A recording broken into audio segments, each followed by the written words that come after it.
જામનગરના મૂળ રહેવાસી અને હાલ સોલા ભાગવત વિદ્યાપીઠમાં આચાર્ય પર્યંત તમામ શાસ્ત્ર અને વિષયોનો અભ્યાસ કરી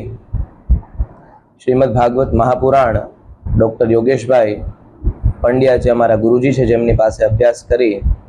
અને પ્રાચી તીર્થમાં એ સરસ્વતી નદીના કિનારે જ્યાં માધવરાયજીનું પાવન સાનિધ્ય છે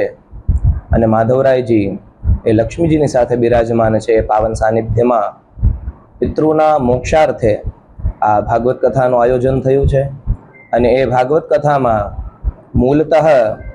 એ શ્લોકો અને મૂલતઃ એ કથા જે કથાને ગાવામાં આવી છે અને પ્રાચી તીર્થનું મહાત્મ્ય એટલા માટે છે કે અહીં એ મોક્ષ પીપળો આવેલો છે અને એ મોક્ષ પીપળો જે ભગવાન કૃષ્ણ દ્વારા અહીં સ્થાપિત કરવામાં આવ્યો છે અને પાંડવોએ તમામ પોતાના એ પિતૃઓનું શ્રાદ્ધ અને જે યદુવંશમાં જન્મેલા તમામ યાદવોનું એ શ્રાદ્ધ આ મોક્ષ પીપળે કરવામાં આવેલું હતું. એટલા માટે આ સ્થાનનું ખૂબ જ મહાત્મ્ય છે. આવો એ માધવરાયજીનો જયકાર કરીએ.